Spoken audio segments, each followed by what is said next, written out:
Black coffee, thanks. No sugar. I'm sweet enough as it is. My name is Hannah. H-A-N-N-A-H.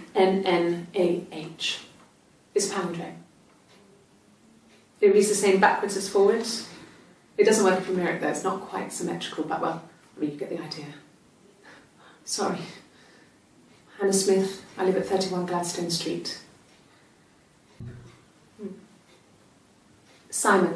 Simon Smith. He works at Ernst Brothers Glass. They do windows, all kinds of glass. Simon does the more special work, mirror making, feature windows, artistic things, really beautiful things. A mobile phone?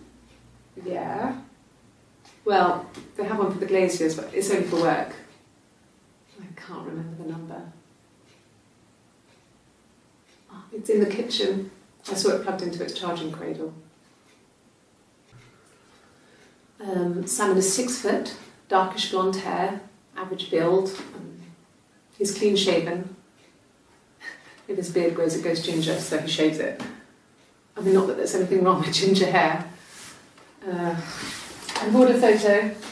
They said a spring photo. This was taken last year on holiday in Rome. It's the best one I have. No, he doesn't have any tattoos.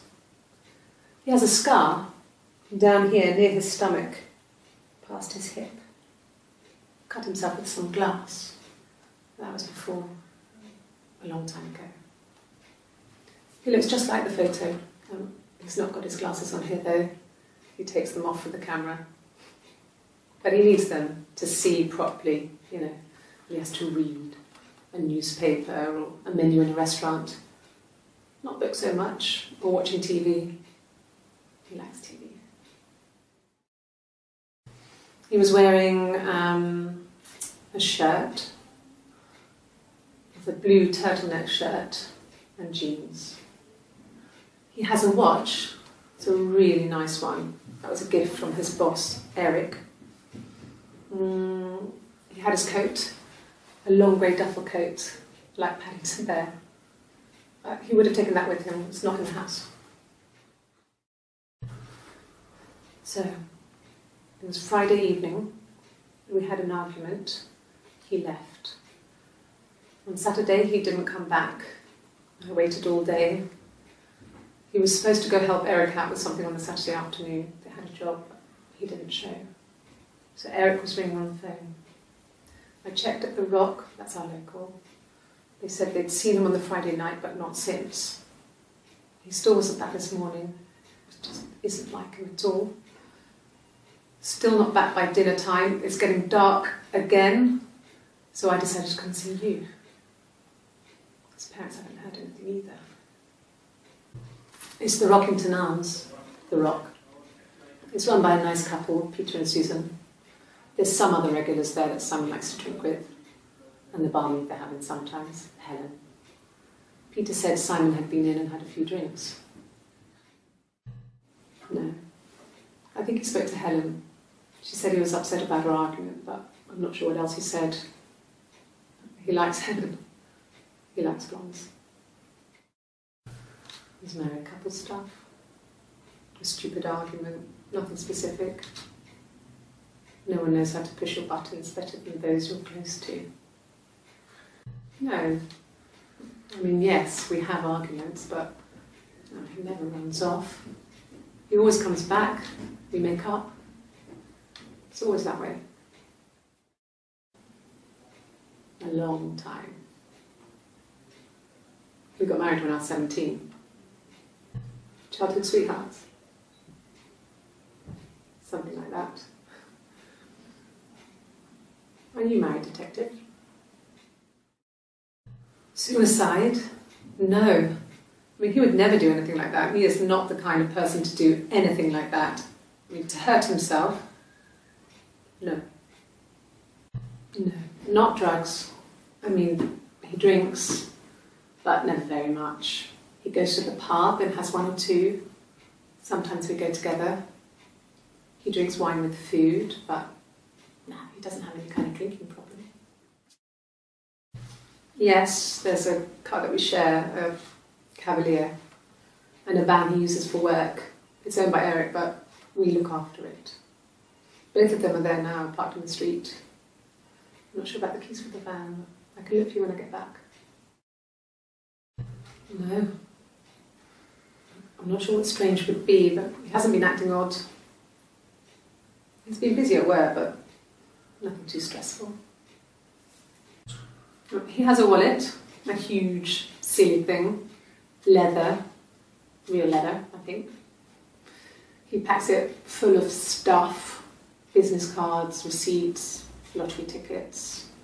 He always carries it in his back pocket. I think that's why he's got a bad back. Offsets the discs. I haven't seen it, so he must have it on him. He always takes it out of his back pocket before, when he comes in, if he's in the house. Yes, that would be in his wallet.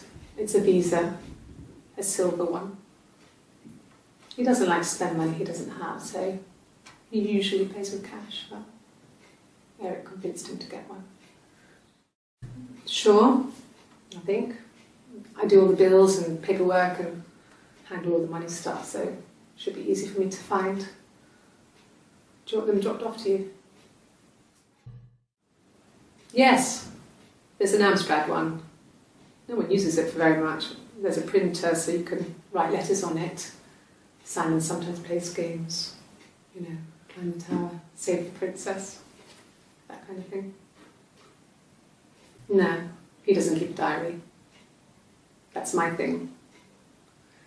I've kept one, well, as long as I can remember, since I was a girl.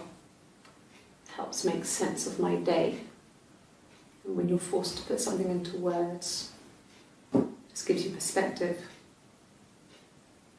Everyone's on the same page. Yeah. Thanks. Please find Simon. I love him so much. Could I have a cup of tea? I haven't been into work. I guess I've just been waiting to hear from you, hear from my husband. Bruce? Oh, yeah, no, it's nothing. I was going through the top cupboard in my kitchen and the chair slipped and I kind of hit the door with my face. I mean, it hurt like hell. Yeah. I've been round to Doug and Eleanor's and they're very worried. I feel sorry for them. Eric was like an uncle to him. They were pretty close. They spend a lot of time with each other, especially when they have to go to conferences. Have you met his wife, Diane? Diane is really nice. She helps out with the Glaziers, organises the Christmas party, that sort of thing. They have 2 kids, really sweet kids. She used to look out for me when I worked there. Okay, I'll try my best to remember. Yes, he left after the argument. It was about 8 o'clock. Yes, that's my birthday. Not one of the big ones, but I guess you can see that. Yeah, I guess. I mean, I'm quite a private person and I didn't want to get into the detail of the argument. It was my birthday, like you said. We were going to have a meal at home. We had our meal. He gave me his present. I guess I didn't like the present. It wasn't the present so much. It was one of those arguments that had been simmering for a while. The present was a mirror. A nice mirror. He'd engraved the glass, the kind of mirror a princess would have in a story. He made it specially for me. When you've been married for 10 years, stuff accumulates. We could argue about anything. And he's so nice. That doesn't help. He tries to smooth things over and that just makes it worse. We're both passive-aggressive, so we never normally argue directly about anything. What about us? I did. Well, we met when we were 17, both working at the Glaziers. Yeah, when I was at school. I worked part-time in the front shop. It was sort of an extended family thing. My dad used to work there, my mum worked there before I was born. I took care of paperwork, filing, typing out invoices, that kind of thing. It was a good job for a girl back then. I didn't work a till or anything though. I was quite shy, so I wouldn't have liked to have worked a till. No, he was as shy as me. I asked a friend to ask him out for me. We had our first date at the Odeon in North End. We went to see Risky Business. I had on my one best dress. Simon paid. He bought me a whisper, and I was worried about getting chocolate on my teeth. Both our parents had a big powwow. We weren't even in the room, and they decided we should get married.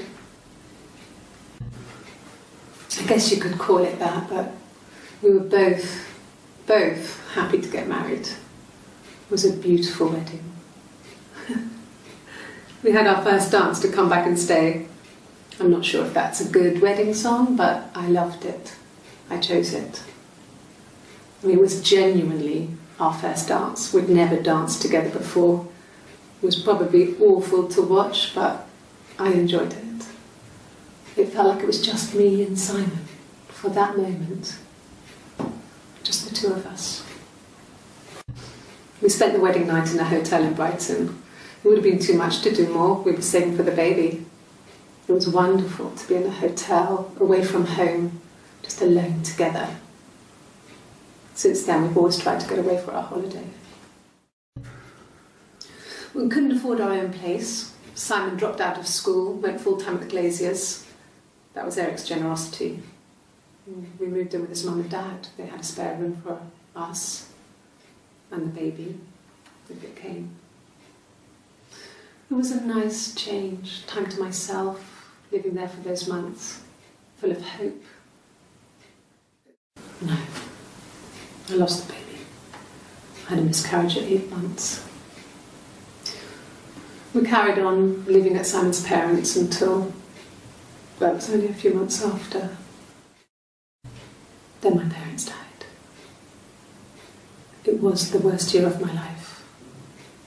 The miscarriage and then my parents. At the time they said it was poison, food poisoning. I mean, I felt so guilty. If I'd still been at home, maybe I could have done something. I didn't. Yes, I inherited it from my parents, so it made sense to move back. Me and Simon. Felt like going back to old ways before the pregnancy.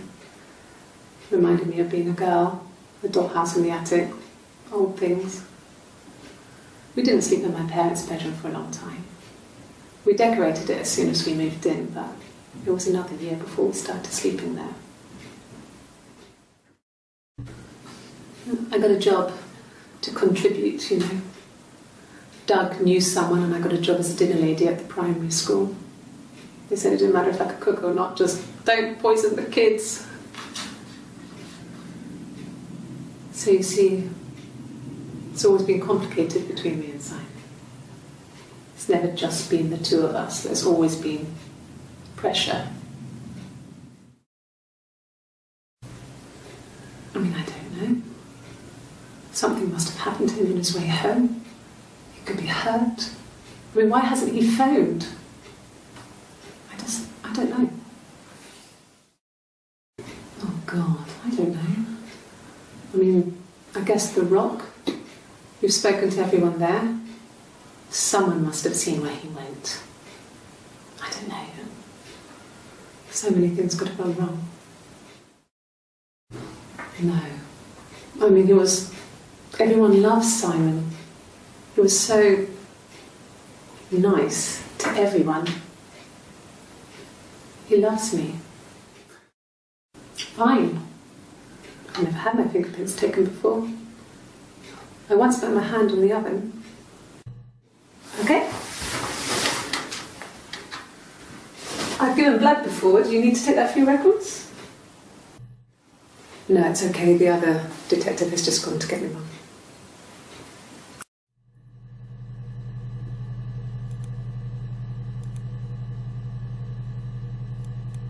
Oh, it tastes fine to me. As long as it's black and strong, I'm good. Nothing like this has ever happened to me before. The blood. It's probably the worst thing that's ever happened to me. The bruise. I have a really fast metabolism, so stuff like that just comes and goes.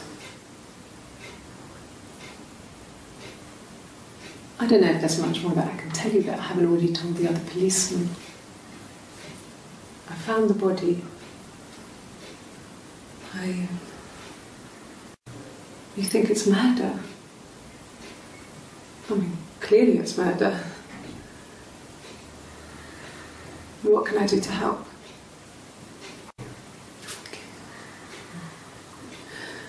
It was after dinner. I'd spoken to Sam's parents on the phone. I looked up for an early night and I suddenly had this thought. I think it was something his mum had said. She'd been speaking about old stuff, sad stuff, about when we lived there, about the baby. There's some boxes in the cellar, nursery stuff we never needed, and I never had the heart to throw out. And I suddenly remembered that when I'd looked down there the week before, those boxes, that pile was in the wrong place. I went cold all over. I went down there with a torch and went straight to the back, and that's when I saw the bin bags. Pulled them open, saw the body. I screamed, and that's when I called the police. His body, it didn't look real. And his throat, it looked like his throat had been cut.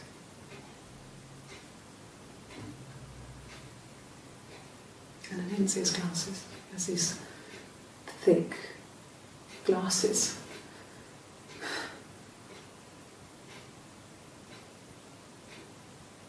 He doesn't always wear them. No. The whole thing was wrong. The bags, I think they were from our kitchen. You can probably check that. We never go into the cellar. It's just a place we put things we don't need. Dad used to grow mushrooms there. The bags were taped up. I think it was parcel tape, but I think it was ours. I wasn't in the house all of Friday night. After the argument, after Simon left, I left too. I was upset and I wanted to get away, so I took the car. I got in the car and I drove. I just kept driving north, just kept going, just wanted to get as far away as I could. When I finally stopped, I was all the way up in Glasgow. I was so tired. I just had to sleep.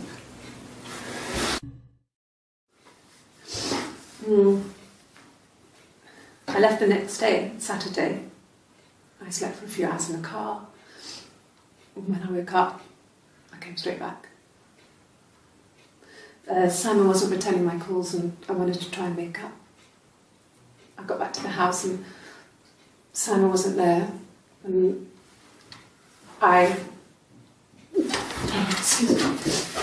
Is there a bin? Yes, I'm fine. I won't be sick again. This happens some days. I'm pregnant. It's morning sickness. No. Well, yes. You found out on my birthday. I told him I was pregnant. Yes. It was a shock to him. I mean, we never thought it was possible. I don't know what he... I mean, I hadn't decided whether to keep the baby. I wasn't really ready to talk to him about it. It was late, early Saturday morning. Yeah, I pulled over and slept in the car. This was just by the side of the road. I was exhausted. I think when I drove back it was about 8 or something. And I got back to the house about 3. When you suspect someone of murdering their husband. Okay. So you want to eliminate me as a suspect? Okay. Sounds weird. I'm not great at making up stories. Okay. There's a girl and she's staring out of the window. She's sad. She's trapped. She's here. She's looking out the window because her mother won't let her out. It's Rapunzel. The story starts when she's born. Mother Gothel, a witch, takes Rapunzel from her parents and keeps her locked up in this tower. Rapunzel gets pregnant by the prince, and Mother Gothel is furious, so she cuts off her hair and throws it. Actually, her hair's already short here, so that's already happened. So she throws her into the wilderness, and Rapunzel is reunited with the prince, who's blind, but she kills him with her tears, and so it's a happy ending. Is that too much? Sorry. The picture, the way it's drawn, just reminded me of the books we used to read as children. I read those fairy tales over and over, and they were so real to me. Rapunzel was my favourite. My brain is just full of it. Are any of these in colour? Yes. Like a story. A beginning, a middle, and an end. Well, she has a knife. She's been cooking, I guess. She's been cooking him his favourite meal. She's his wife. And he's asleep and she doesn't want to wake him because he's ill. That's why she's sad. Because he's ill and he might die. It's kind of a sad story, so I'm not sure how it ends.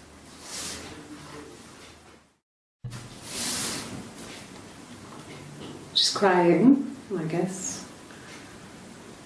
She's sad because she thought she saw her husband with another woman. But it's okay, because she finds out it wasn't her husband, it was his brother. And so it's fine.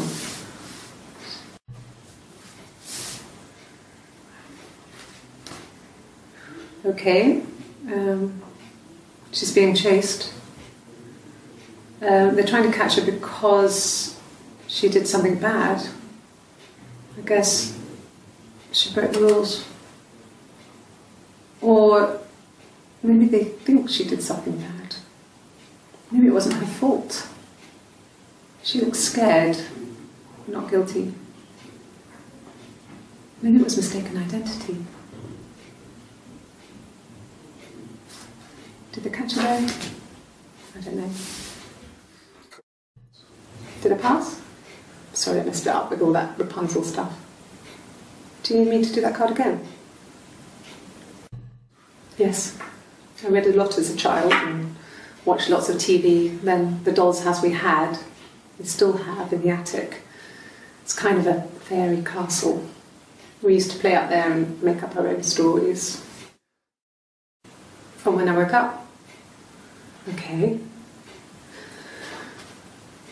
I woke up, Simon was already up and he made me birthday breakfast of Eggs Benedict. We both had to go to work, so we saved presents till later. I got to work, had some birthday cake, children sang me happy birthday, then I came home. The birthday meal was a takeaway, and Simon gave me his present, which I didn't mind. And after that, we talked about the baby. It turned into a big argument. Simon left. I was furious. I wanted to get as far away as I could and get some space to think. So I left. Yes. I got to Glasgow. I was exhausted, so I pulled over and slept in the car. I woke up because a rubbish truck went past. I got some petrol, bought a coffee and a pastry, tried calling someone from the payphone, and then headed back. Let me see. Yes. I drove in here because I remember, well, I went over the river, and then there was a church there. Yeah. And I probably parked, well, I remember seeing a street sign called Princess Street. Yeah, there it is. Yeah, so I'm pretty sure it must be this one. There. Yeah, that's Simon's watch. It was a gift from Eric. He got it this year. It was a wedding anniversary gift. Steel. It would have been Diane who chose it. She has really nice taste. That time, you must eliminate me. I was in Glasgow then. I didn't.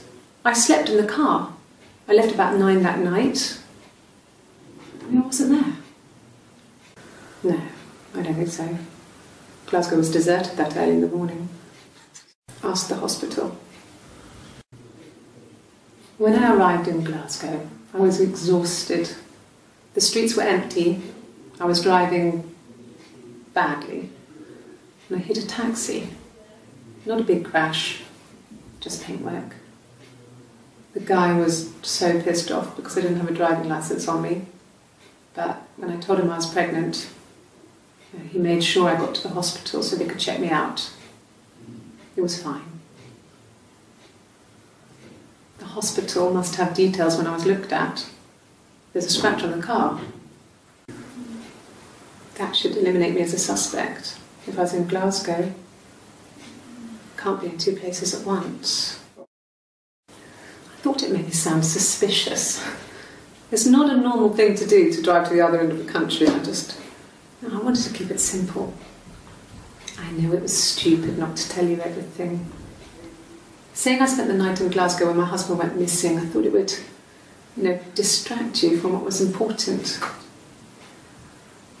It's different now. Now he's...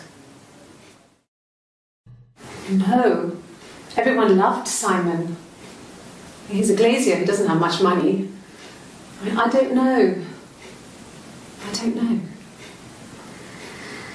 God, I don't know. Could be anyone. Maybe someone followed him back from the pub. But why would he let them in?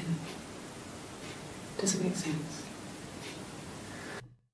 Yeah, I had to let myself in. The door locks if it swings too. Yes, I always pull it shut and then lock the bigger lock with the key. No, I don't think it was.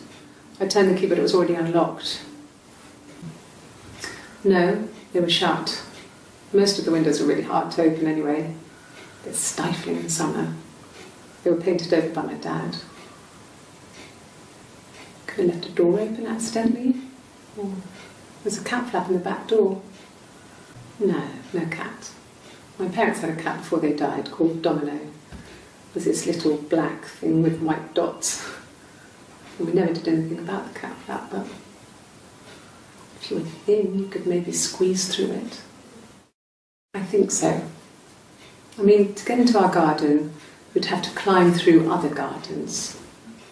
All the gardens back onto each other, so you'd have to climb over 1, 2, 3 gardens to get to ours. I mean, did anyone see anything? Did anyone see anyone come and go? An intruder? When will the police let me back in the house? They let me take a bag of clothes with me, but... The mirror. I can't remember. I put it somewhere safe. Upstairs, I think. I haven't looked at it since. Simon's parents offered to put me up, but I didn't think it would be a good idea. It would be too sad. Not right now. I'm staying at a friend's. A cup of tea would be good, thanks. Just 1 sugar. Well, fine, considering. I got back into the house today, and that was weird, knowing your people have been there through my things. It's like I've been burgled. I mean, worse, obviously. I don't know. I haven't looked in the cellar yet. They sent a cleaner in. As good as new, he said. But they had to throw some stuff out. Couldn't get the blood out. And I'm still waiting to hear from the coroner so we can get a date set for the funeral. It's going to be a cremation. So, fingerprints? No, no one has been in the last few weeks. We had a plumber come in 3-4 weeks ago. Someone Simon knew from the rock. In the bedroom, I hoover, I dust every week, maybe less. I once asked Eleanor how often I should dust, and she said, if people ask, tell them you do it once a week, but every few weeks is okay. I think she was just trying to make me feel better. I mean, when I was there, she was hoovering every day. You know, ran an ordered house. You know how that generation is, putting on a brave front. She has secret stashes of cigarettes. Doug doesn't even know she smokes. When I was there, I saw her. She has these sort of porcelain vases, ornamental, next to the Reader's Digest books. Cigarettes inside. And she still has them. I mean, last time I was there, I looked in a vase. There was a fresh pack. I mean, all those years of marriage, and she still has a secret like that. Well, a week or so ago, it would have been the Saturday before my birthday. You know, I get like that on the weekends, have a lie-in, then want to get up and blitz the house. Yes, yeah. I would have cleaned them.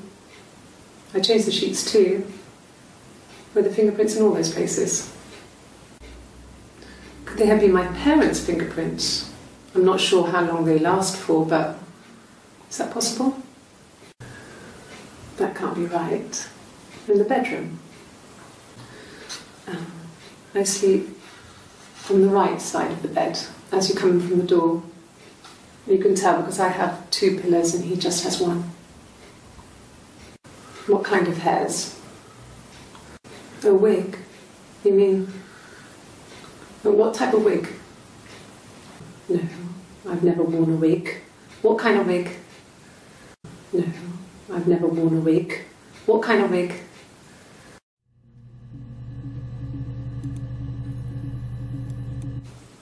Could the hairs have come from somewhere else?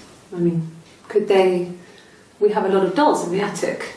There's a Rapunzel doll with long blonde hair. Could they have come from there?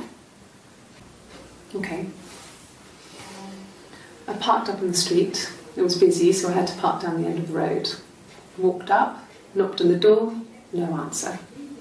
I took my keys out of my bag and unlocked the door. The main lock was unlocked. You can tell because the key doesn't turn when you try to turn it to the left. I walked in. Simon's coat wasn't on the peg. I couldn't see his shoes in the shoe rack. I shouted out.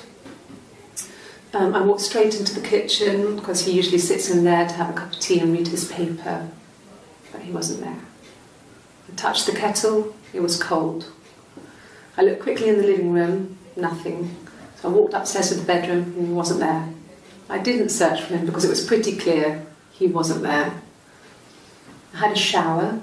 The phone rang whilst I was in the shower. I didn't answer it. I think it was Eric. Then I was just exhausted. So I lay down on the bed and I fell asleep, though I didn't mean to. I woke up a couple of hours later and I was surprised to see no one in the bed next to me. And then I remembered where I was and what had happened. That's when Eric called again. This time I spoke to him. Then I called Doug and Eleanor. And then I decided to come and see you. That enough?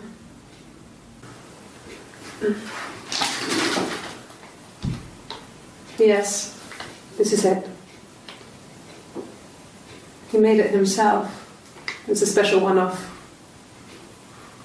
He made it and decorated it. That's his thing. Where did you find it? Silver leaf? No. He normally silvers them properly. This mirror, it's supposed to look antique. The reflection isn't as good. It's the perfect mirror for someone who doesn't like to look at their own reflection. Look, on his clothes, that would make sense. He made it by hand. I mean, he brushes the silver onto the glass. It's not how they make mirrors these days. I mean, he made the mirror and he gave it to me.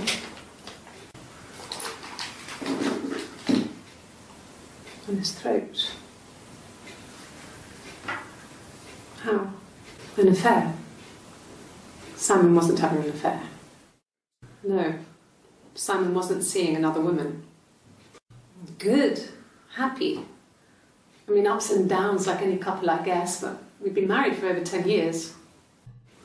I don't know if anyone really changes. You just become more yourself. Simon was my prince, and that hasn't changed. Really? You're going to ask me about my sex life? I mean, isn't that private? Are you married? How is your sex life? So, our sex life is probably fairly average for a couple after 10 years of marriage.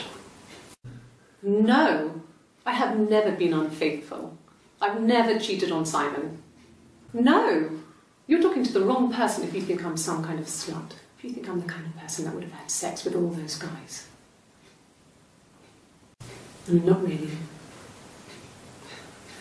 He would go to the pub. He had his drinking buddies there, but no one ever really came back to the house. Sometimes Eric, his boss, and his wife would come over for dinner. That would be us returning the favour. Diana's a really good cook, into her trendy ingredients. And the last time Simon cooked something off MasterChef, he got the recipe off Ceefax, and I did my Lloyd Grossman bit, commenting from the sidelines. I had to find fennel from the supermarket. Have you ever eaten fennel? Hurt someone? Yes. But everyone thinks that from time to time, right? You just want to lash out. Well, my friend Eve. I mean, she was a friend from when I was a kid, and she was always more popular with the boys, and I used to hate her for it. I mean, really hate her sometimes. Yes. We'd fight. We fought on the beach once, and I held Eve's head underwater. There was no one else around. It was at the far end of the beach, and I held her head under, and I kept it out. And for a moment, I just wanted to kill her and watch her drown. But that was it. It was just a moment. We made up afterwards. It was a love-hate relationship. A police station. Yeah. When I was young, we ran away on my birthday. Bob Dylan was playing in London, and we thought we could break into his tour bus and have him take us with him. the taxi driver we paid to drop us off, I mean, we'd saved money, pinched a bit here and there to pay for the fare. He was suspicious because we were so young, so he told the police. So they came and picked us up and took me back to Portsmouth. My mum picked me up from the station. But I blamed everything on my friend Eve, so my parents let me off. Maybe a fresh cup of tea?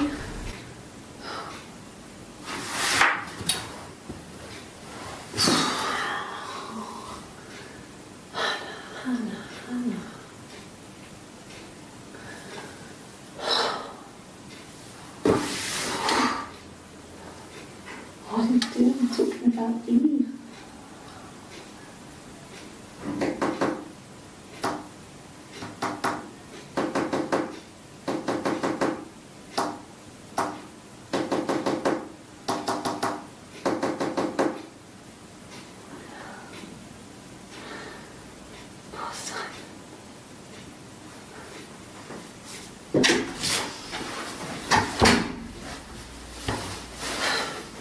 Just the one sugar. Thanks. Is that kind of recording? No. 1984. It was an awful year in the end. We were living at Doug and Eleanor's. I lost the baby at the end of spring and my parents died in the summer. It was a hot summer, a heat wave. So when they discovered the bodies, it was just awful. Because of the circumstances, them dying together like that, they brought in a lot of police. A forensic entomologist. I had to look that up. It was because of the heat. It was just awful.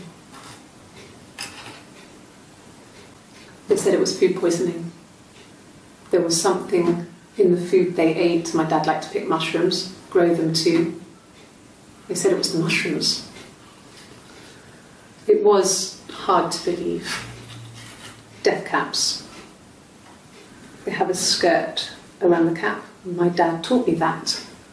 But, I mean, the police had no reason to think it was suspicious. They lived alone. And no one had any reason to hurt them. Yeah. They'd gone to bed feeling ill, thinking it was flu or something. The neighbour called me. I had to use my key to let them in. We found them dead in their bed. And they'd been there for days. No one had noticed. Just awful. It was so soon after my miscarriage. The worst year of my life. I'd been so happy to get married, and after that it was just like, fuck.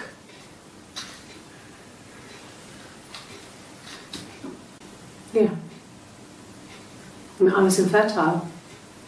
Thought I was. They told me I was infertile after the miscarriage because of complications. I would have been a good mother. I was young, but I would have been a good mother. She was a girl, by the way, the baby.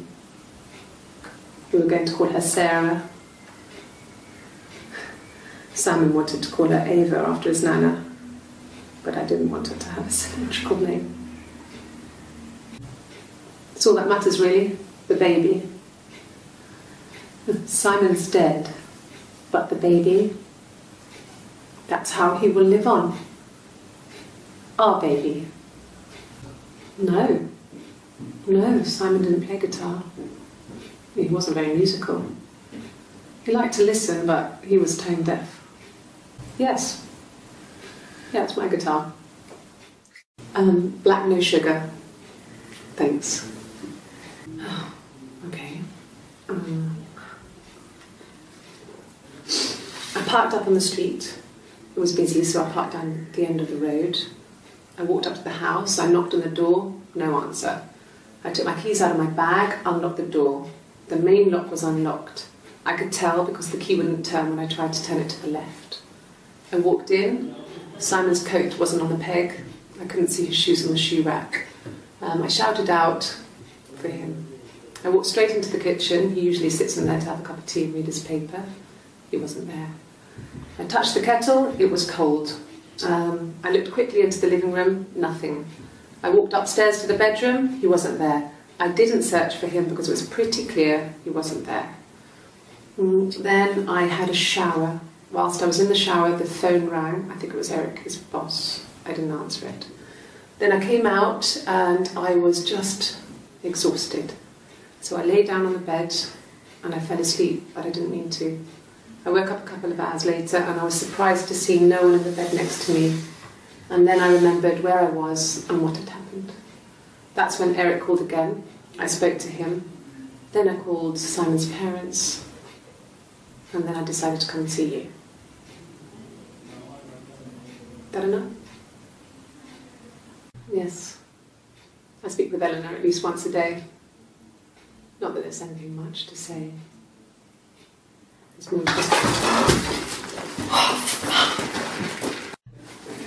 No, I'm okay.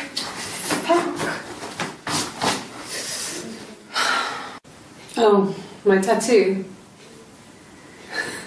I got it to express my individuality. It's an apple and a snake.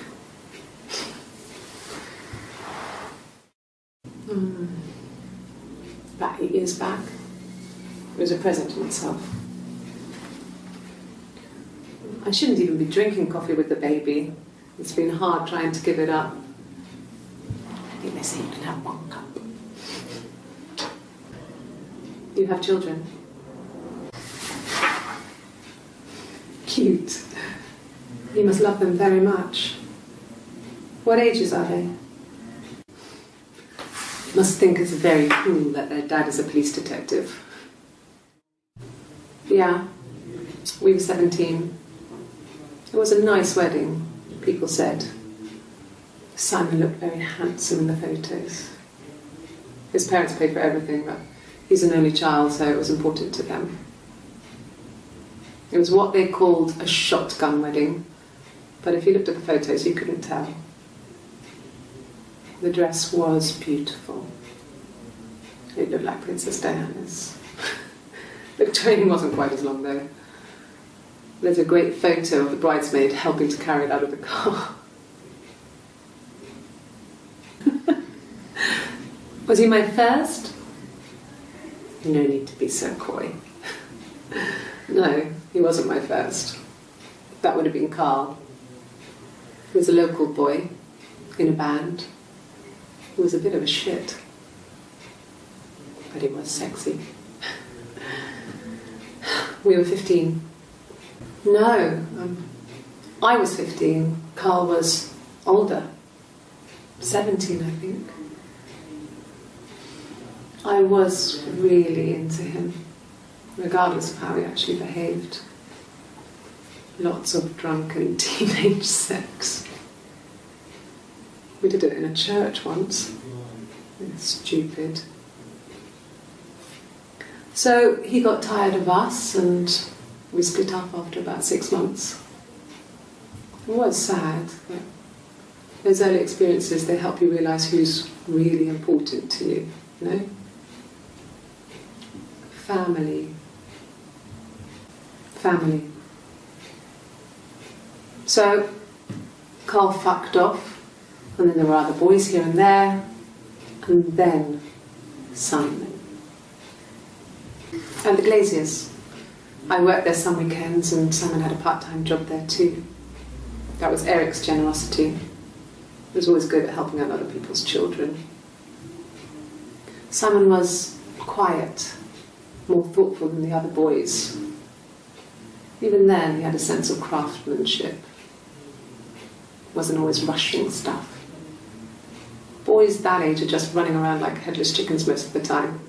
You know? Plus he had that look. He looked like a fairy tale prince from one of my books. I wouldn't say that. It could be passionate. It's just, it was more than that. It wasn't just sex like I had been with the other boys. Have I ever cheated on Simon? You asked that question yesterday. Simon was very moral about that sort of thing. He wouldn't just walk out there and sleep with anyone. He wasn't that kind of guy. He took his marriage very seriously. Simon never cheated on me. He was devoted to me, and I was devoted to him. Nothing in life is easy. We were good to each other. Life isn't a fairy tale. You do what you can. You're reaching here, and I don't know why. No, I've never cheated on anyone. I've never taken anything from anyone. Simon's dead. But I have my baby to care for.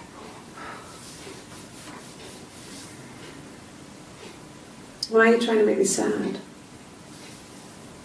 Why are you so obsessed with sex and affairs? You cheated on your wife. Is this your thing?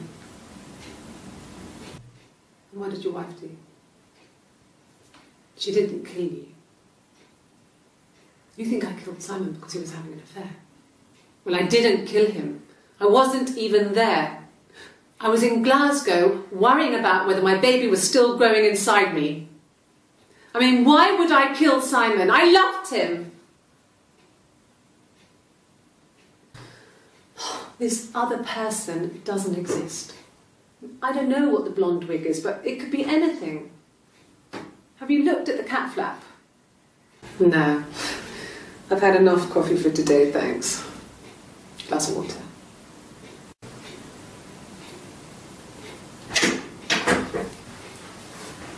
Is that camera recording? If you put me on, you've been framed. I want the money. Yeah? That's me. But February, I mean, that was months ago.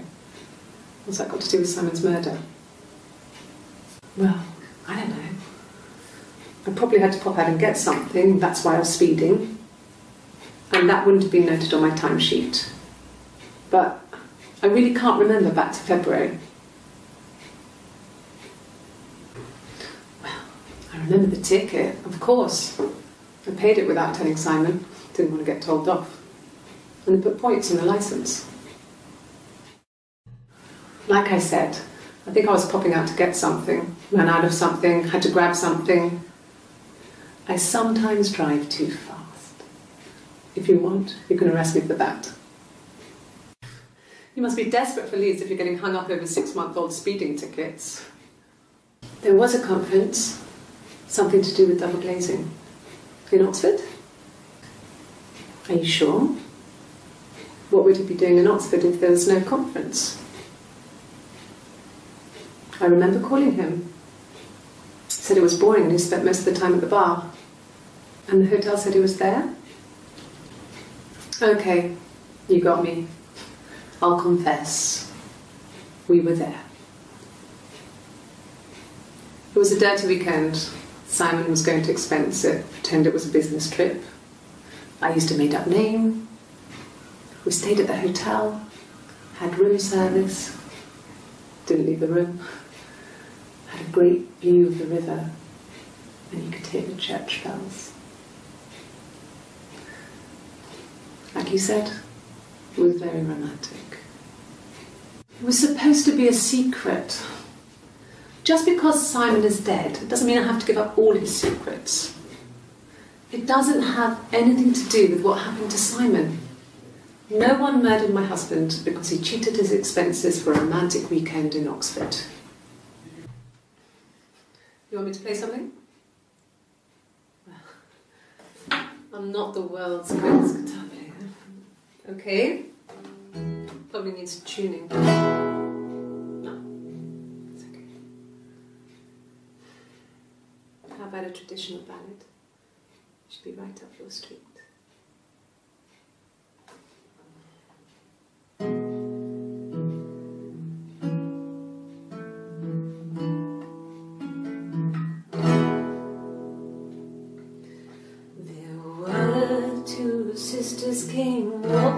by the sea. Oh, the wind and the rain. The eldest one pushed the other one in. Oh, the dreadful wind and rain.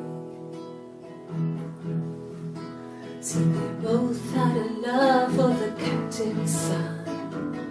Oh, the wind and the rain. But he only cared for the youngest one. Oh, the dreadful wind and rain. Oh, the eldest envied her sister fair. Oh, the wind and the rain. With a pretty little face and her long blonde hair. Oh, the dreadful wind and rain. So she pushed her in and held her down. Oh, the wind and the rain. Watched her as she slowly drowned. Oh, the dreadful wind and rain. Oh, she floated up and she floated down. Oh, the wind and the rain. Floated till a ship came by. Oh, the dreadful wind and rain. Out comes the captain's son. Oh, the wind and the rain. Father dear, here swims and swan. Oh, the dreadful wind and rain. And then it gets really weird, so I think that's a good place to stop. Really? Okay. Here's the rest. Oh, they laid a body on the dock to dry. Oh, the wind and the rain. Till a fiddler with a fiddle came walking by. Oh, the dreadful wind and rain. And he made a fiddle bow of her long hair. Oh, the wind and the rain. Yes, he made a fiddle bow of her long blonde hair. Oh, the dreadful wind and rain. And he made fiddle pegs of her finger bows. Oh, the wind and the rain. Yes, he made fiddle pegs from her finger bows. Oh, the dreadful wind and rain. And he made a fiddle out of her breastbone. Oh, the wind and rain. The sound could pierce her heart of stone. Oh, the dreadful wind and rain. But the only tune that the fiddle could play was oh, the wind and the rain. Yes, the only tune that the fiddle could play was oh, the dreadful wind and rain.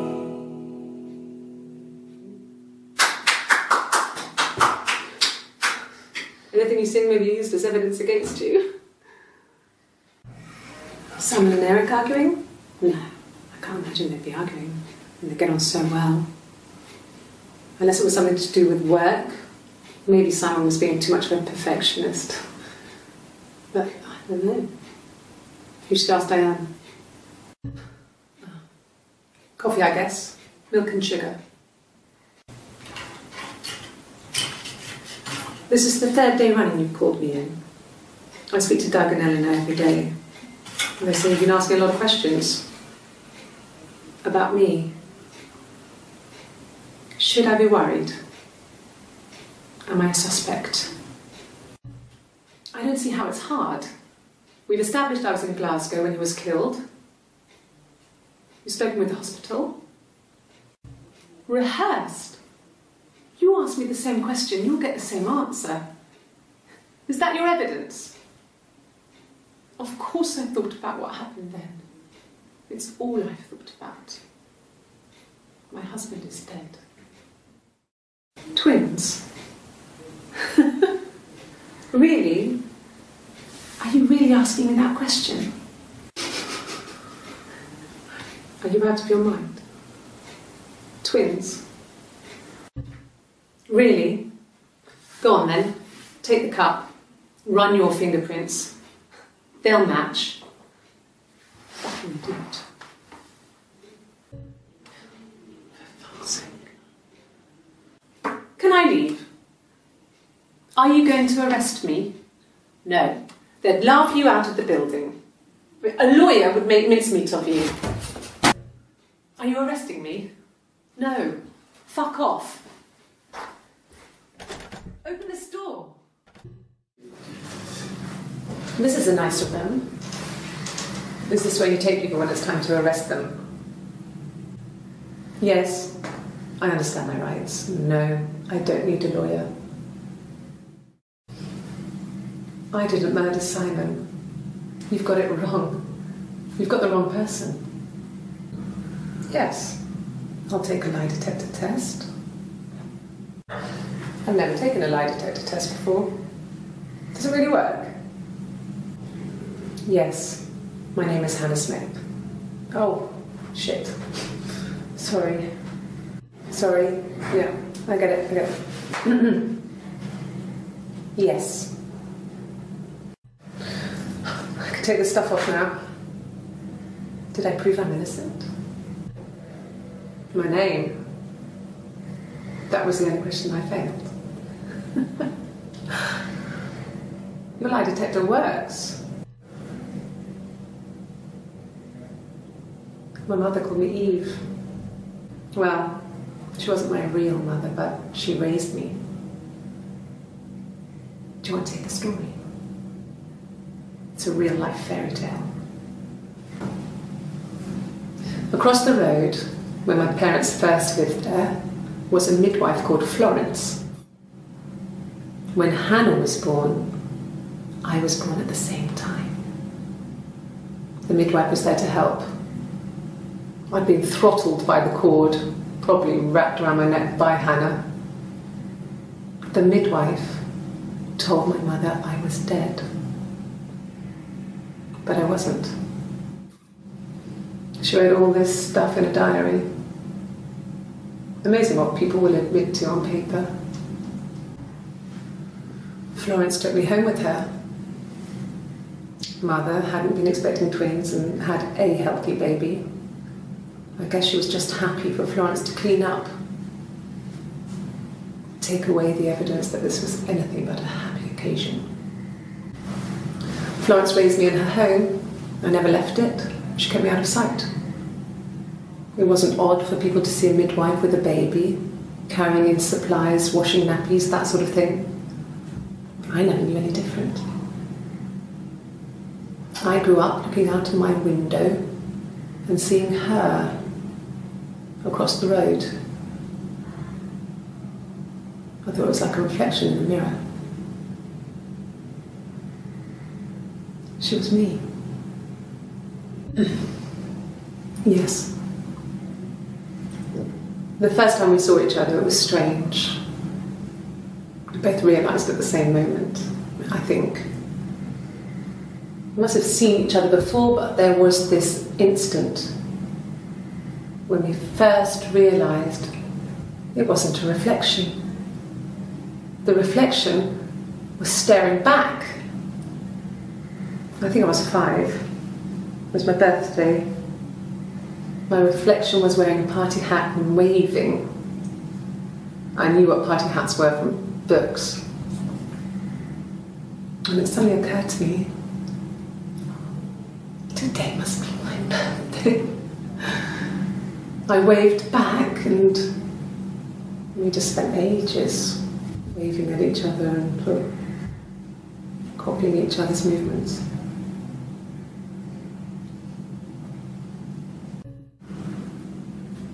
Mother wanted me to grow my hair long, but I kept cutting it myself.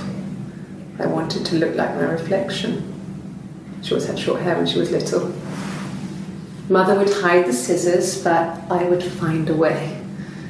Cut it with a bread knife, something like that. My reflection would always leave her house and go on adventures, but I never could.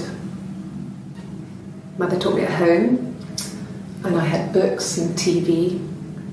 Oh, TV was magical, but it was only on when it wanted to be, so I spent a lot of time reading books.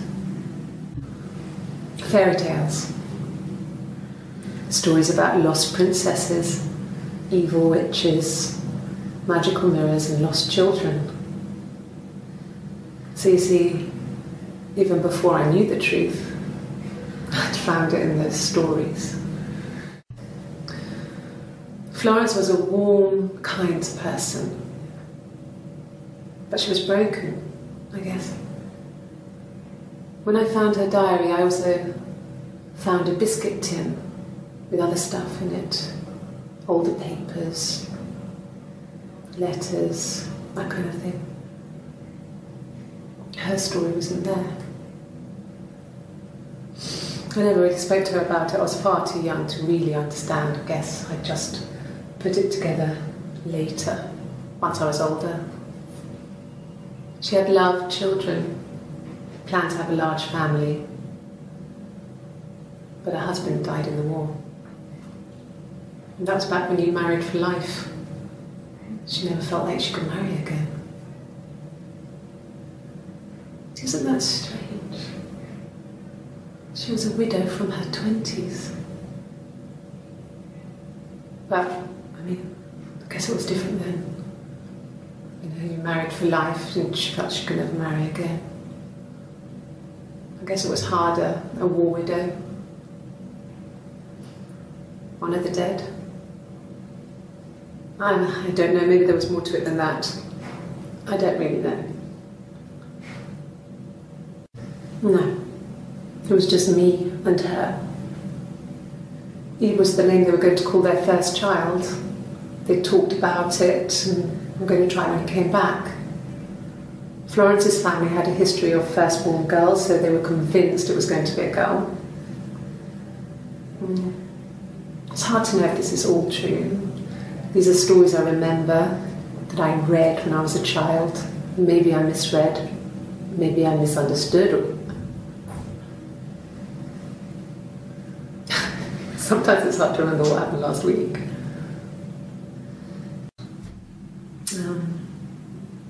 When I was 8, Mother died. She slipped down the stairs. It was an accident. I had read a diary at that point and I knew she wasn't my real mother. So I burned the diary that day and I left. Walked out and across the street. I wanted to see my reflection. I thought that if I touched her, something would happen. We would become one. One girl. The fairy tale was over, the witch was dead, and I'd be restored to my rightful place. She recognised me from the window. She told me to come inside, and she hid me. They had made the attic into a place where Hannah could play. There was a dollhouse. She hid me up there. No one else ever went into the attic. It was her place. I'm not sure where the dollhouse came from. I don't know if it was given to them or they inherited it. I mean, they wouldn't have had the money to buy it. It was so huge. It must have been taken up to the attic in parts and then reassembled up there. It's a beautiful thing. Wallpaper to scale, little furniture, the lights work, mirrors, beds, big duvets and pillows. We spent hours and hours playing it, invented all these characters and families who lived there. We wrote paperwork from them all, passports, diaries, gave them all really elaborate stories. Once, a moth got trapped in there. We'd left a light on. It was making the most horrendous noise. tried to kill it, but it was tough. We ended up crushing it under a copy of the Arabian Nights. It just became our way of life. We would swap places and take it in turns to do things, and we were very careful. Whoever had been out that day would come back and write a detailed diary so that we were on the same page. We had a list of rules that said what we could and couldn't do in any given situation. It was exhaustive. We lived a second life through those rules. Rules for things that could only ever happen inside our imaginations. And we would consider all the permutations of future events and agree rules to walk our way through them.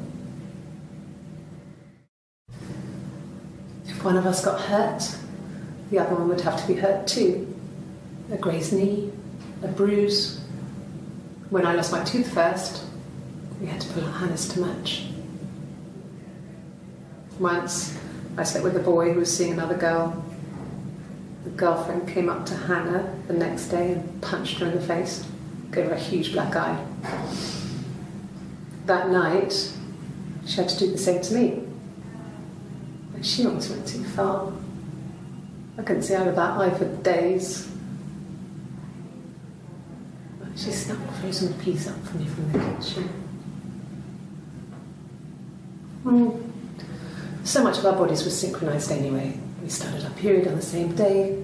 All our childhood diseases, stomach bugs, nits. Mum and Dad had never had any reason to notice. They were always busy.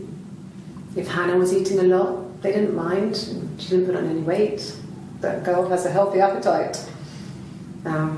If they heard us talking in the attic, they just thought it was Hannah playing one of her games, and that Eve was our imaginary friend. Once, she was already up, dressed and ready to go to school, and I snuck down for a piss. Mum saw me in my underwear, she went mad. "Get dressed this instant!" So I ducked into our bedroom, and seconds later, out came Hannah, dressed and ready. Mum was amazed. When we weren't together, we'd send secret messages by tapping out a code that we'd learned from a book, the knock code, something prisoners of war would use. We'd tap them out on radiator pipes or the attic floor.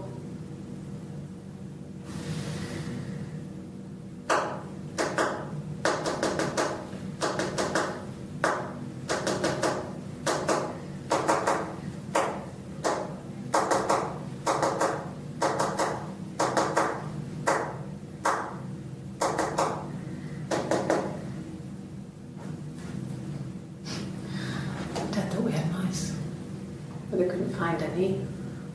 Bought a cat anyway. We loved our cat, Domino.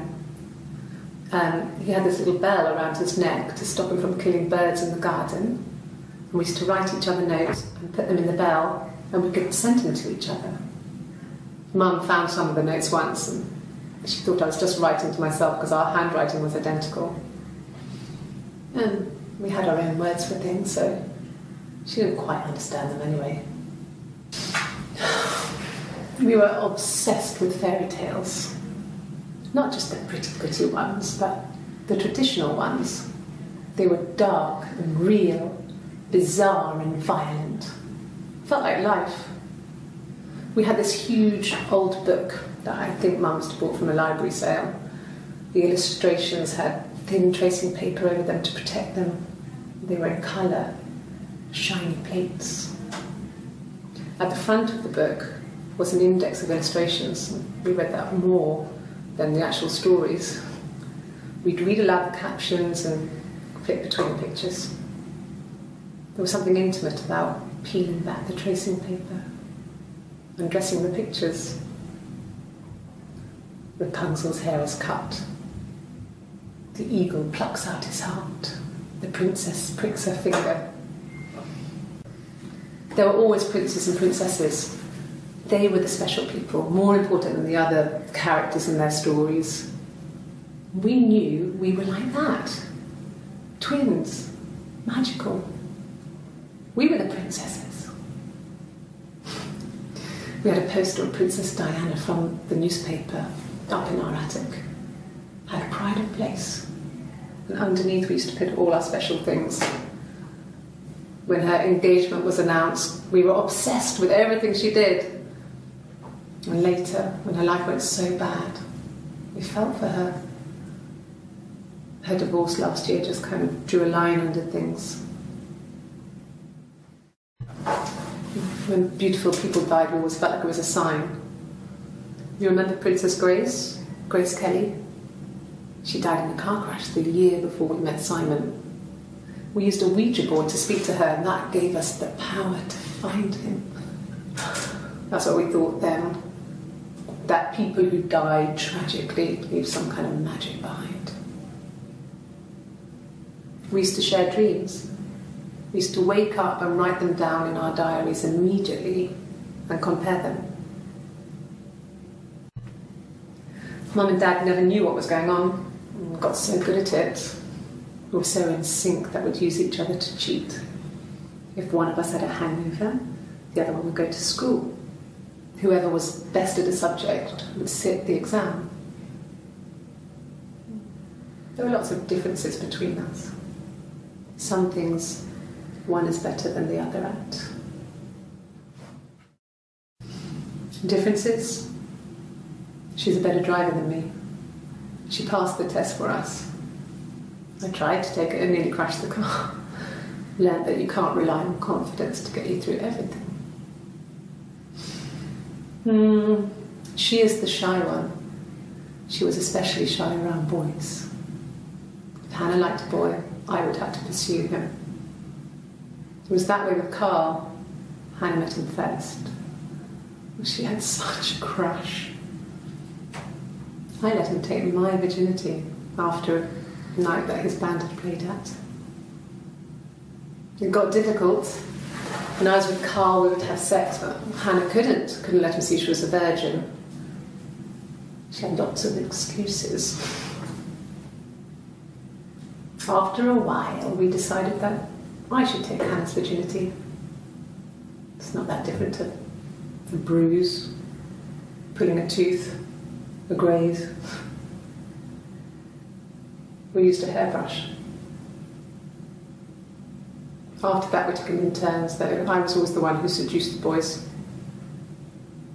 Until Simon. Hannah was so smitten with Simon. She started getting jealous, didn't want to share. Even the first date. We went to see Tom Cruise at the Old Odeon. We both went, kept changing places in the toilet. We only had one best dress, so we had to keep swapping clothes. Must have thought we had terrible bladder problems. The next date, it was my turn. At the end, I let him kiss me. But that was it. We didn't want another Carl on our hands, and the Ouija board had said to hold back. After that, it was Hannah's turn, and she slept with him. Broke the rules. Deliberately broke the rules. She wanted to be the first to sleep with him. I mean, that's when she got pregnant. From that one time. Can you imagine? I tried. I tried to get pregnant too, but it didn't happen. I slept with so many boys, men. My body refused. I think my period stopped because hers had. I was pretty ill. I mean, how could we stay the same now? I felt like Hannah had really fucked things up. Set us down separate paths. We had become different. No. The parents decided there would be a wedding. And after the wedding, Hannah moved in with his parents. There was no way I could follow. So we were separated again. I stayed in the attic. It was hard. It's like I suddenly didn't exist. I would sneak out, but in case anyone recognised me, I started wearing a wig. Hannah and I would meet up in the park. I was trying to get pregnant, but I couldn't. I mean, I couldn't do it with anyone we knew, so it was sex with strangers, drunk guys I'd met in clubs, parks and alleyways. I was 17. It felt like I was being punished. But it was Hannah who had betrayed us. I had to stop when one of the guys gave me an STD.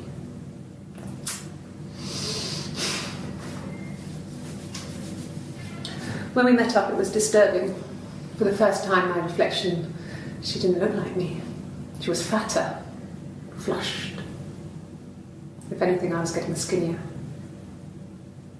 I found it hard to look sometimes. We talked about what to do. Was it time to become our own people? I mean, that seemed like the right thing to do, but neither of us wanted it. We agreed that her and Simon would get their own place as soon as possible, and then I could move in. And that was the plan.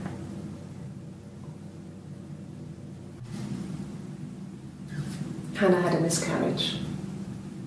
This was late in the pregnancy and it left her infertile. Felt like the universe had corrected its course. We were aligned again. But Hannah and Simon were still living with his parents. They were married. Simon had a job at the Glaziers now. Eric had given him a full-time position after he left school. And then I was living in the attic. It was a very hard time. I was depressed, was still pretty sick of the STD. And I came down one morning and they were dead. They were in bed and both had been sick. They'd thrown up a lot. And I'd slept through it.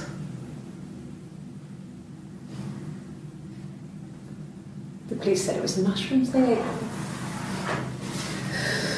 Dad was a mushroom expert. I mean, he used to take us picking with him and he taught us how to recognise them. There's no way he would have picked death caps.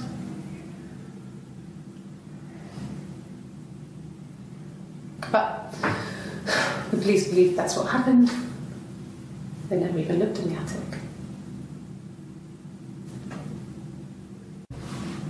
Yes, it was a cremation for the best. We both wore black and had veils, so it was easy. And after the funeral, everyone came back to the house. Hannah served up sandwiches, and I stayed out of sight. The legal stuff was completed very quickly. Hannah moved back in with Simon. Eric gave Simon the week off to help with the move. He decorated, modernised wallpaper, curtains. Hannah insists the attic be left as it was, dollhouse and all. Simon never went up there. It lasted about 6 months. I tried to carry on, but everything was different. Hannah insisted I not pretend to be her around Simon, let alone sleep with him. We didn't share him like the others. The rules had changed. Me living in the attic had become weird in a way it hadn't been before. So I moved out. Got a small bed sit. Got my tattoo to mark the occasion. I was singing in a bar in the evenings, so I had some money, enough money to cover my rent. And I've been doing something similar ever since. I haven't put down any roots. I don't exist. He saw me singing one of my shows, pure chance. not sure I remember what he was even doing there. Afterwards, I had a drink at the bar and he came over and we got talking. I knew who he was. Obviously I knew who he was, but he didn't know who I was. He was fascinated by the likeness. He guessed my name from my tattoo. Told me it was a palindrome, like that would impress me. I enjoyed talking to him. It was amazing to be able to sit and interact and talk to him after all this time. He didn't tell me he was married. I'm not sure what he was thinking. He later told me it was like he was dreaming. A waking dream. No, he wasn't wearing his wedding ring. Nothing else happened that night. We talked, then I said goodbye. Then next week I was singing in the bar again and there he was. And again the next week, he offered to buy me a meal. I told him I had already eaten, and so we got chips and ate them on the beach instead. When we said goodbye, he asked me to kiss him. Romantic. Yes. I thought about telling Hannah. I felt guilty after the kiss. But then it began to feel like this was the way it should be. Sharing, like we had before. He never mentioned her to me. There was the Simon with me and the Simon with her. It was almost like it was a different Simon. But after the kiss, the next time, he took me back to the house, to our parents' house, to their house. So, it was definitely him. I sometimes think he wanted to get caught to prove to himself that we were different people. He told me about his marriage, told me how his wife was completely different to me. I almost burst out laughing. I think it was that time, the first time at the house, in his bed, that I got pregnant. Amazing, right? This fucking magic sperm. And they say lightning doesn't strike twice. I didn't tell him. I missed 3 periods. I had pretty irregular periods anyway, but 3. I had always thought we were infertile. Both of us. I didn't tell him. Just waited. Hannah and I were meeting for our birthday and I told her because I thought she would be happy for us both. I think she was. No. I told her it was one of my boyfriends, someone I had met in the bar. I think she was happy. But I could tell she was thinking, why couldn't it happen to her and Simon? They were the ones with the real life. Why not them? Then she told me she wanted to help more. She said I should move in with her. She would come clean with Simon about me. I was family, I couldn't have a baby in a bedsit. I told her I didn't want to tell Simon. Told her to wait for the time being.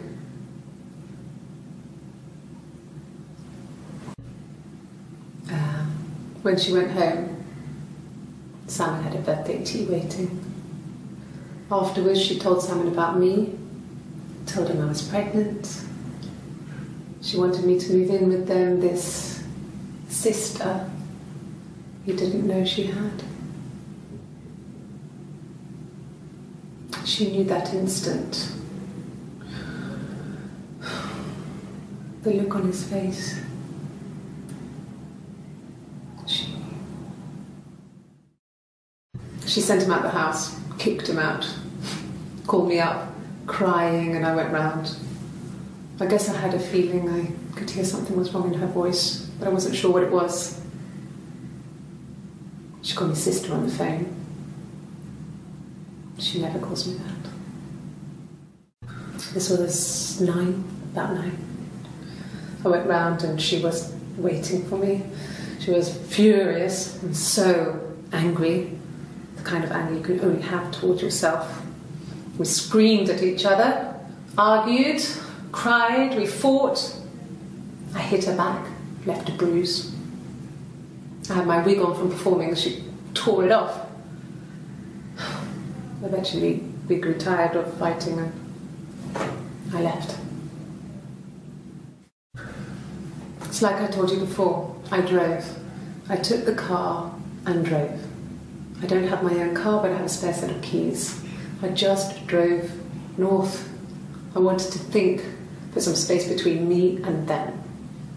Everything I told you before is true. I stopped at Glasgow. I was tired, exhausted. I pulled out and I hit a car. My car was okay, but I was worried about the baby, so I went to A&E to get the okay. Everything was fine. Slept in the car. When I woke, I tried to call Hannah from a payphone. She wasn't answering. And then I decided to drive back. I had decided that she was more important to me than Simon. Like I said before, it was 3, something like that. I walked in, saw Simon. He was on the floor of the living room. His throat had been cut. There was a lot of blood.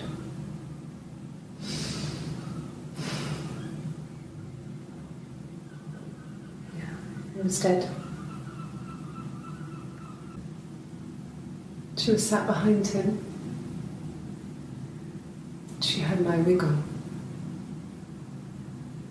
And she'd been there all day.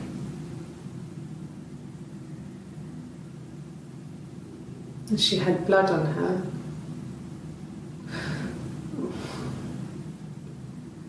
And she was in shock.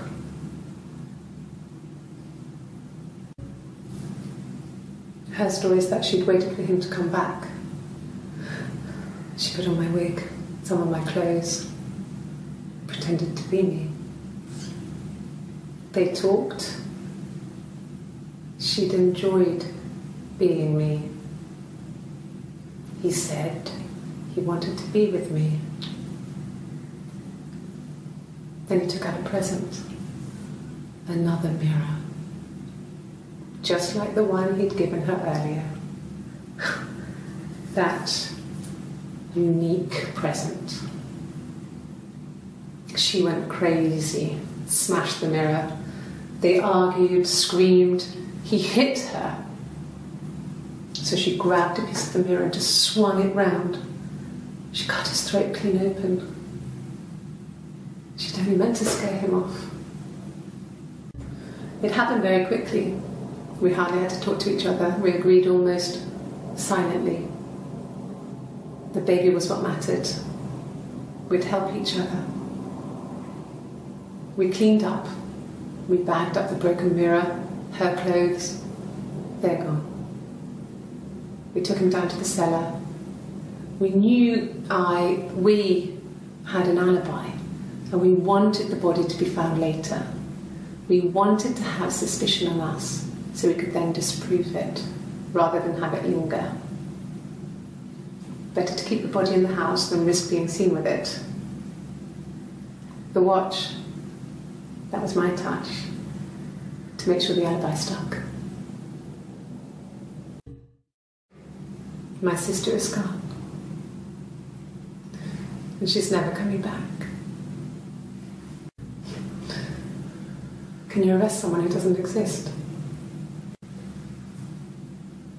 I'd like to speak to a lawyer now. Please. You have no murder weapon. You have nothing. And all these stories we've been telling each other,